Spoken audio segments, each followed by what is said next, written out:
Hello and welcome to the Gooner Talk, back again with you guys for another episode of our Let's Talk Arsenal series for what is, I'm calling, a Belgian special. I'm very happy to be joined by Belgian football journalist Sacha Tavolieri. How you doing, mate? You good? You well? I'm fine. Thank you very much for the invitation, my dear. Yeah, absolutely. It was great to speak to you last year. Of course, you helped us through, you guided us through the Sambi Lokonga situation brilliantly. And of course, it was great to see him eventually sign and play a lot of minutes. So we'll talk about Lokonga a bit more later on, because he's one of our three key focuses for today's show. But it's good to see that you're doing well. Are you enjoying the off season, or are you just kind of waiting and ready for football to come back now? No, I need it. I absolutely need it. So I did it.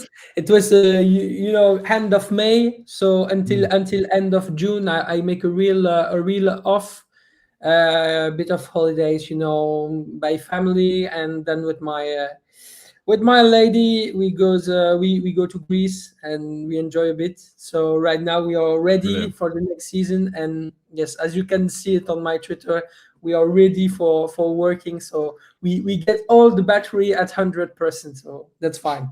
Love it. Yeah, see, for me, I haven't really had a holiday yet. I'm getting married in August, so I'm going to have a holiday a little bit later on. Congratulations. Thanks, man. Great. Appreciate that. Yeah, the honeymoon's in September, so I've got to wait to September, then I'll get my holiday. But it is during the season. But thankfully, now she doesn't know this, but we've timed it so they're only missing one Arsenal game across 12 days. It's a genius plan, and I've somehow managed to do it. So, yeah. You managed it? You managed it, or it's just a chance? You did it by chance? I'll be honest, it was just completely luck. It was pure luck. So I'm very happy about it indeed. Anyway, let's crack on with today's show, and welcome to everybody joining us in the chat box live. Thank you for doing so. Do drop a like on the video and subscribe to the Gooner Talk if you haven't done so already. We chat to some fantastic journalists like Sacha all the time. So yeah, tell me about Youri Tielemans, because this is a funny story, because at the start of the transfer window, Arsenal looked dead set to get this guy in. He was the priority, quotes, that's the guy that Arsenal supposedly wanted. And then it just went very, very quiet. All of a sudden, Arsenal cooled their interest in the player, and that was corroborated by plenty of sources. But as of, ironically, we planned this conversation a couple of days ago, and it's just timed itself perfectly that today, the reports coming out from Mark Irwin of The Sun is that Arsenal are looking to reignite that interest and potentially going with a £30 million bid for the player. So just kind of tell me what your understanding of the whole situation is right now. Fact is that we have to talk, and we come to the start of all the story. So what we have to know is that Tielemans was planning to leave Premier League. So he wanted to go to Spain. This is the main thing that you have to know. He really wanted to go for another journey, for another life, for also another type of football. And yes, he wanted to do something else in his career, and this is something really understandable. When you make France, when you make Premier League, maybe you see that, and it's true. Before going for Tchouaméni, Real Madrid was on him, so of course he gave his priority to Real. So Real didn't do anything, and then it was a sort of, I'm speaking the meaning of the player, so in the part of the player, of course, waiting session. The player and his entourage was talking with clubs, of course, in England. We can talk about Arsenal, of course. We can talk about Liverpool. We can talk also about Newcastle. So the discussion has been done, but fact is that it was only something, when someone told you that he is interested in you, that he likes you, but he don't want to go further, you know what I mean? And this was a bit the situation, and it was quite a bit strange, because the entourage and the player also understands that he was not at a certain moment the priority of Arsenal, so they didn't want it to go for him as a priority 100% and go. So they had an idea, and I really think for the moment, and this is something I can tell you exclusively for your program, that they have a target, and a main target in the midfield that is not Tielemans. That is also not Onana, but they want a player. Absolutely, they want to get him, and Tielemans is seen as a good opportunity to get, but in the meaning of Arsenal, they are telling, okay, he has one contract left. We have the time. We can go for the 10 of the 15th of August. Let's go to our priority. If this didn't happen, okay, we have the time to go for Tielemans. So no hurry about this. And this is a bit the situation preferable of Arsenal. Is so waiting and seeing a bit what is going on. So the information of the Sun is not for me true, and it's not wrong also. That's what I mean is that I know what you mean. Yeah. They are even preparing this offer, and if this offer comes, of course it would be 30 million pounds, because it is the amount requested by Leicester. But this is not factually what happened at the moment we are talking. So the player wants to go to Arsenal, or it will be happy to go to Arsenal. This is not a matter. The problem is that right now everybody is staying like if everything stands by and nobody talks, and this is a bit a strange situation, because also, and we also talked together off the record about this. We should have the agents of the player, then the agents postpone the talk, and then they don't want to talk, and they are, I don't know, they are supposed to call you back, but they never call you back, and when you call them back, they say sounds like an episode of Love Island, Sasha, I'll be honest.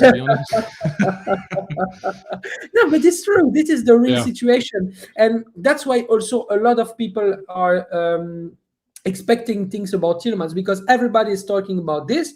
But factually, my meaning is that if the offer doesn't agree Leicester at the end of the transfer window, because I think that the offer will be done at the end of the transfer window by Arsenal, he will go for free. He will go for free at the end of the season 2023, and he will have the chance also to choose the club, and to get also a fee for the signing. And this is something important to know, and the agents knows that. So this is also a possibility that you absolutely have to count on it. This is something that you have to stay in mind, because people think that yes, okay, he has one contract left. All clubs in England are interested. They know them. Maybe they will make an offer. Okay, but he is not a priority. So maybe he can do a complete season with Leicester and go free. This is even better for every party for the moment. I think that with Arsenal and Tielemans, they've clearly known for quite some time that he was very gettable. That he was a player that they'd for some time had an agreement in place on personal records. And as you just said, it was never going to be a problem convincing him to join Arsenal, because, as you say, his priority was always Real Madrid. And as soon as they signed Tchouaméni, that closed that door. And so with Arsenal, the primary alternative for him, which some fans will be frustrated. Some fans don't particularly like the idea of Arsenal being second best, but it is ultimately the reality of a team that have been out of the Champions League for quite a number of years now, that is going to happen. We've seen it with Rafinha recently, and obviously it's going to be the case with other players. What's interesting about hearing you there say about, there's this potential favourite player that Arsenal want. Do you think there is a reality where Arsenal could go for both players, go for the player that is the primary, and I reported on Football.London back in June that Arsenal are trying to keep a lot of their business, very more so than the past, very, very secret. And Fabrizio Romano actually spoke about this today, that Arsenal were keeping things very quiet, and, it kind of doubled down on that. So I'm not surprised that the name of the player that they're going hasn't reached the surface yet. But do you think there's a chance that Arsenal go for the two central midfielders this summer? No. From what I think, no. Maybe if there is a departure in the midfield, but what I understand is that the strategy of Arsenal is to prioritize one player, go 100% on him, and if they don't succeed to get him, then they will go back for substitute. But it's absolutely not the the same strategy than last year or even before last year. They really want one player, a bit like what is going to do Guardiola with Manchester City. He Yeah, of really course. wanted to get Cucurella. He really wanted to get Calvin Phillips, and he did it 100% on them. So no other possibility to get one other player. He wants it, and then they go 100% on him. The same. The only problem that is not the same than in Manchester City is that with Arsenal and also with Arteta, we don't know. We don't know who quickly who the player are, and this is because the management, the global management of Arsenal,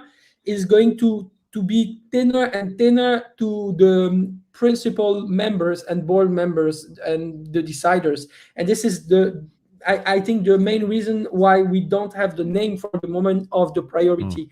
But this is something I also can tell you, because I know some agents and entourage that talks with people from Arsenal, and they told them we have one priority, which is not the player we are talking about, and which is not the other player that the entourage who is telling me this was talking about, etc., etc. So we should be patient, because things will move. This is sure, but people wants quickly things and wants to see quickly things. And I understand also that Arteta wants to move quickly because he wants to do the preparation, go for the tournament, the international friendly tournaments, and be ready with all his staff and all his team.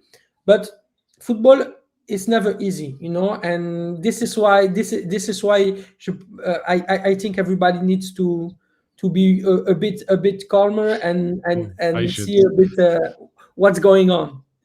Yeah, Arsenal fans and being told to be patient is never a mix that goes well, but it's certainly something they're used to, and certainly understand, of course, that they need to be with this. I like that Arsenal are doing their business early. I like that they're getting some massive deals like Jesus and Fabio Vieira done. Potentially Tielemans becomes another, but as you've said, they're revealing on the channel today that this primary target that is so far out of the scope of the media, out of the scope of knowledge, and it also seems from what I believe what Fabrizio Romano was saying earlier on today, that there's a wide player that's also yet to be revealed that Arsenal are also looking at. So the strategy to try and limit the names that do come to the surface is working, and we know that from the Fabio Vieira, the Callum Chambers exit in January, and the Matt Ryan transfer all the way back in 2021. These deals came out of absolutely nowhere. So that's really interesting. Now, another player that came out of nowhere until you reported it, Sasha, was Amadou Onana, the Yes. Lille central midfielder, linked with Arsenal via yourself. But Arsenal at the moment are not the only suitors for this guy. Firstly, I mean, for those that don't know much about Amadou Onana, Yes. why don't you just give a small background as to who he is and how much potential there is in this guy? First of all, it's a bright and quick evolution of player. It's someone that people in Belgium didn't expect to go as quickly as this level at only 20 years old. It's something really incredible. He came from Hamburger. From Hamburger, he plays a complete season, then goes for 7 million to Lille in first division in France, makes some impressive things, and people were really impressed by also his game, his play, but also his personality, and he became to shine, and everybody became to talk about him.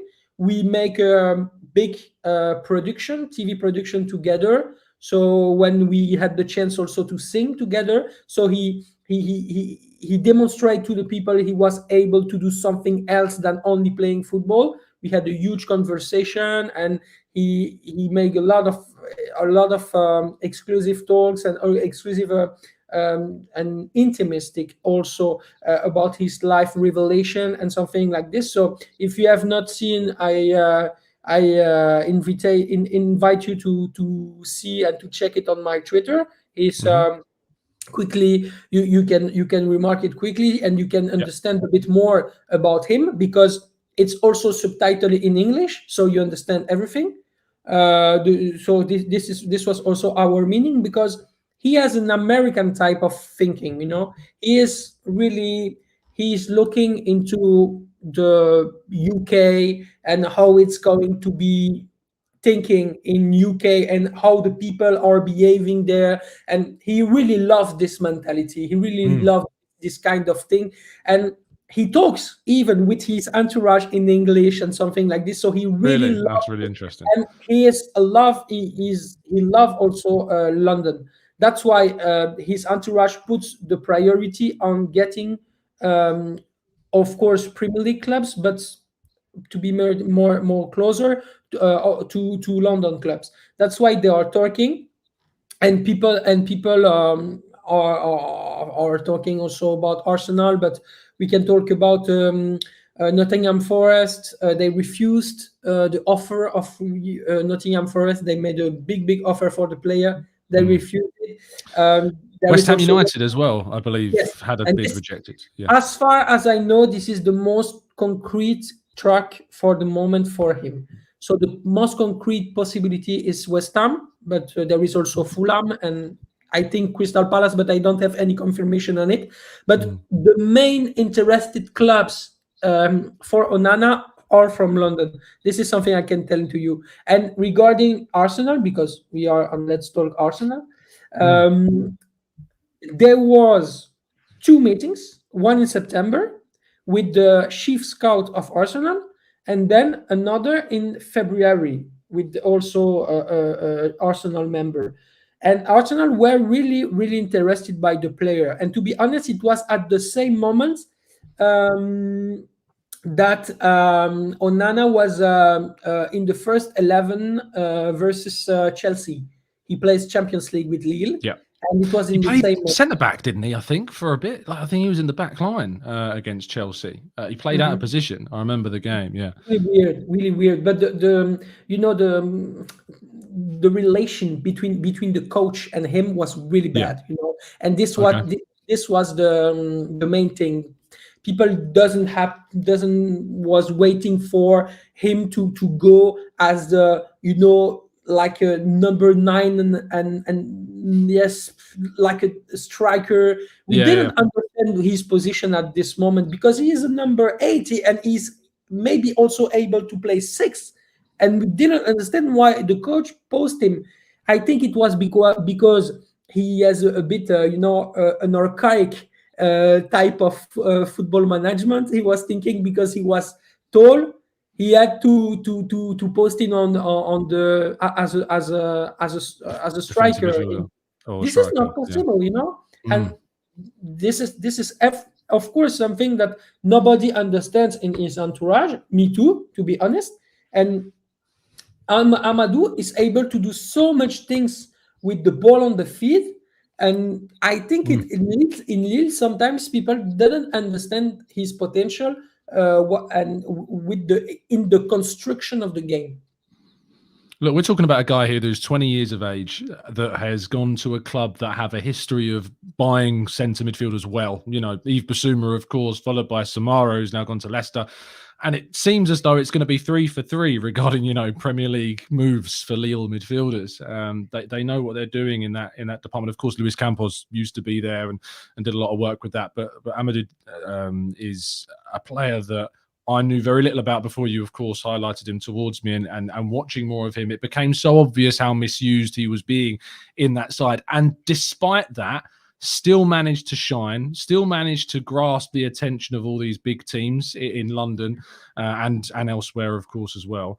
And now Arsenal, of course, are part of this. So I think the reality and the conclusion to take from this at the moment is, of course, that whilst Arsenal are monitoring this situation, are looking into Onana, they are one of a number of clubs, that are looking at him. So, Arsenal fans, if you want to try and tip this over the edge, you know what you got to do. Arsenal fans have a special way on social media of convincing players to move. So who knows what we may see. But yeah, I mean, if you were to say, and I won't press you for a definitive answer, but if you were to say where he's leaning more towards now, would you say it's West Ham at this point, or is it still a very open race? Yes, because it's also out. I was talking about the concurrence between the London clubs on Twitter, and I think the night before, after I told this, it's spread out news about an offer rejected by Lille from West Ham. So they are the club main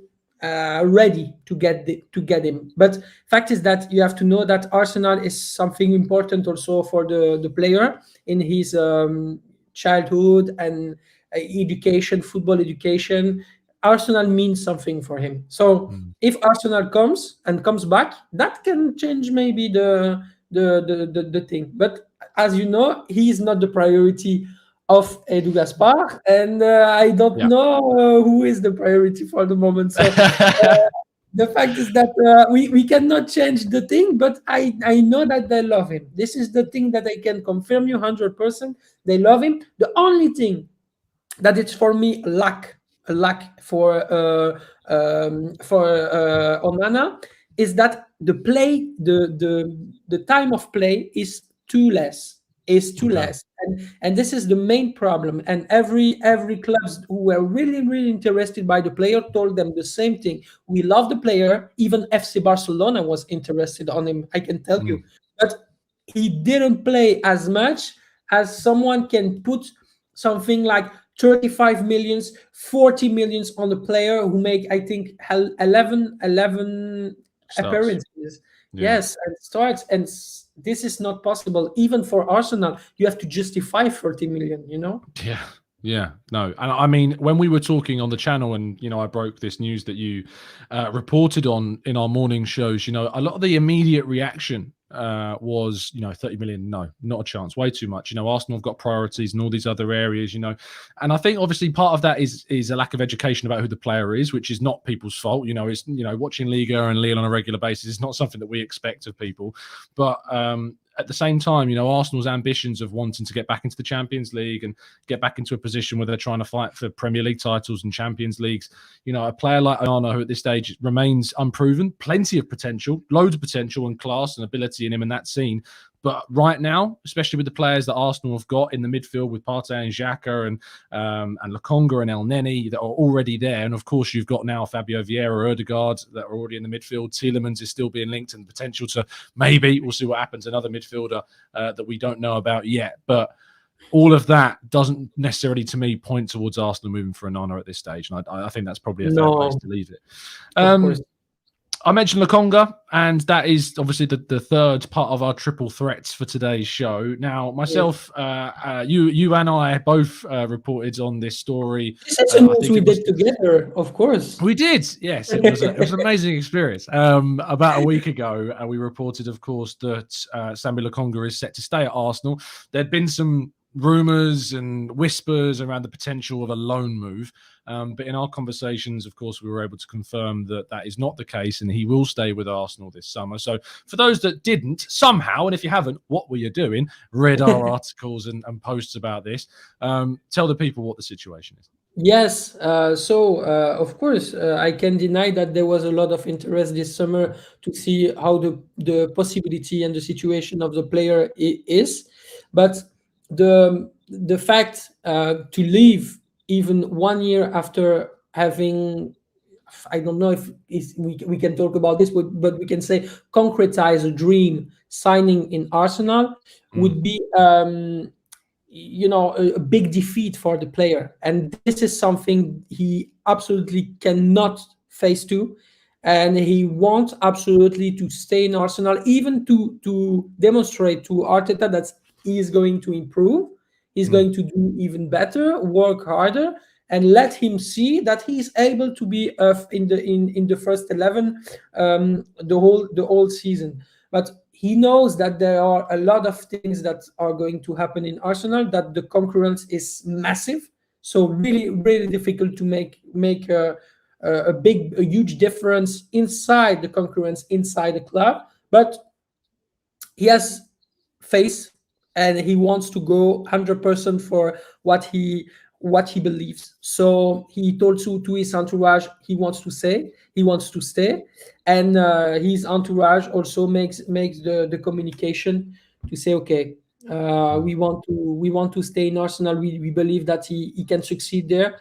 and even if there are some interest, we cannot for the moment we cannot say yes to a loan, because we think that he will have the time he needs and the time the time of play that he wants. Yeah, I mean, Arsenal, of course, last season were not in a European competition. They got knocked out of the FA Cup in the first round, of which Lokonga, I know, was part of that game, but it was a team that was very much affected by absences, etc. And then, of course, the League Cup games he was involved in. He did play in the League Cup, but he didn't get loads of opportunities through Europe that would have been there had Arsenal qualified. The next season, of course, with the group stage of the Europa League, we can probably expect Lokonga to play in probably all of those group stage games. Yes. I'd be surprised if he wasn't playing in all of those games. And I think a lot of people actually forget about Lokonga, how good he was when he was covering for an injured Granit Xhaka. I remember games at home against Aston Villa. I was there for that game, away at Leicester, at home to Watford, at home to Newcastle. He bossed those games. He was brilliant. I mean, the away game at Brighton where we drew 0-0, Partey and Lokonga played together, and he was outshining Partey. He was covering for a lot of Partey's mistakes in that game. He was excellent. And very quickly, because I think of something called recency bias, which is where he didn't play too much in the latter end of the season, I think people maybe forgot how good he was in the first part of the campaign. And I think he was unlucky to get dropped for the games against Manchester United and Everton, which he never really then got back into the side on a consistent basis. But next summer, I'm really looking forward to seeing. He's already scored in pre-season. He scored the other day against Ipswich in a 5-1 victory. Was popping up in a really un-Lokonga-like position, but I like that. I think that maybe... Do you think there's a misconception about his position? Because a lot of, I see him as a potential Partey replacement. But there is something, no problem. There is something really interesting to tell you about his position, is that when he starts with the young at Anderlecht, he was playing at the right side, so at the position that nobody now could expect, nobody now could say, okay, right midfield, do you mean? Right midfield. Yes, yeah. Of course. So nobody will ask to Lokonga right now to say to stay right midfield. And to be honest, he was on the bench when he was in the academy at Anderlecht. He was not one of the biggest talents of one of the talents that the coach at Anderlecht says, okay, you are absolutely amazing. You need to play. You need to be in the first 11 at every match. No. He was at the right side. And then one coach come on. His name is Emilio Ferreira. He came and he said, no, you are not playing right midfielder. What is this for a position for you? No, you will gonna play midfielder, defensive midfielder, and also a central midfielder. You will play with both, and I'm sure that you will get the ball, centralize all the construction of our team, and you will do great. And this is how the story came. And I look forward to...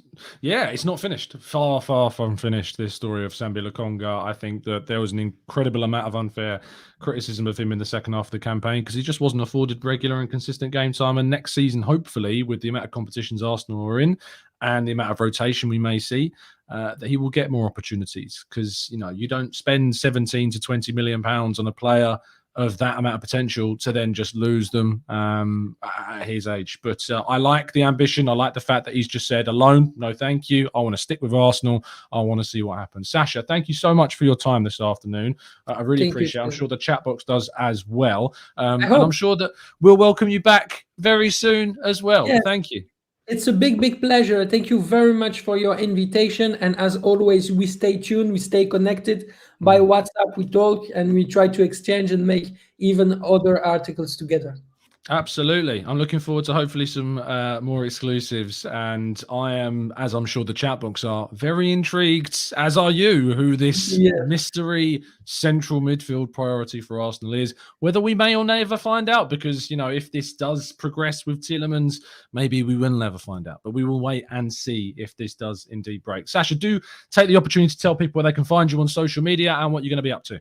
Yes, on Twitter, on Instagram, you can follow Sasha Tavolieri. Yes, he's just here below. On all my accounts of also what I told you on my YouTube, I make some big productions. I sell them, and after selling them, I put them free for the people. So this is important also for people to see what I'm going to produce. Other by my media or journalist transfer window mercato job. Brilliant stuff, mate. And I wish you the absolute best with how it goes, because it's you're producing some fantastic stuff and keeping the people educated and up to date with all things Belgian football, which is great. So thank you once again. Chatbox, thank you to you for tuning in and listening. Really appreciate your time. You'll, of course, be able to find me tomorrow morning, bright and early, as always, at 8 a.m., keeping you up to date with all the latest Arsenal transfer news. And I'm sure you'll find Sasha back on the channel in the near future when we've got more Belgian football to talk about. Thank you, guys. See you again very, very soon. And as always, Bye-bye. up the Arsenal. See you later.